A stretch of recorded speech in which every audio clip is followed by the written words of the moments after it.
ಪರಿಷತ್ತಿನ ಉಪಚುನಾವಣೆ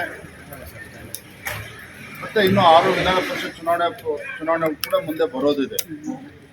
ಈ ನಿಟ್ಟಿನಲ್ಲಿ ಎಲ್ಲ ಕ್ಷೇತ್ರಗಳ ಬಗ್ಗೆ ಸವಿಸ್ತಾರವಾಗಿ ಚರ್ಚೆ ಆಗಿದೆ.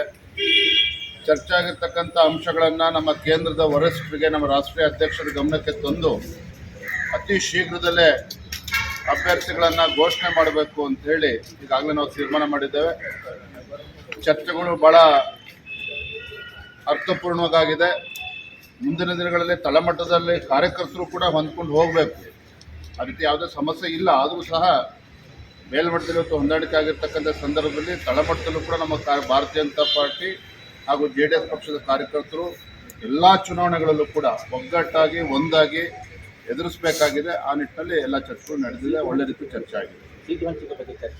ವರಿಷ್ಠರು ಅದ್ರ ಬಗ್ಗೆ ಚರ್ಚೆ ಮಾಡ್ತಾರೆ. ಅದಾದ್ಮೇಲೆ ನಾವು ಕೂಡ ಚರ್ಚೆ ಮಾಡ್ತೀವಿ.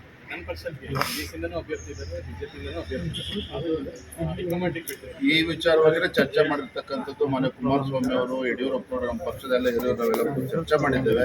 ಯಾವುದೇ ರೀತಿ ಗೊಂದಲ ಇಲ್ಲ. ಒಂದಂತೂ ಸ್ಪಷ್ಟಪಡಿಸ್ತೇನೆ, ಅಭ್ಯರ್ಥಿ ವಿಚಾರ ಬಗ್ಗೆ ನಮ್ದೇನೂ ಗೊಂದಲ ಇಲ್ಲ. ಅವರ ಅಭಿಪ್ರಾಯಗಳನ್ನು ತಿಳಿಸಿದ್ದಾರೆ, ನಮ್ಮ ಅಭಿಪ್ರಾಯವನ್ನು ಕೂಡ ತಿಳಿಸಿದ್ದೇವೆ.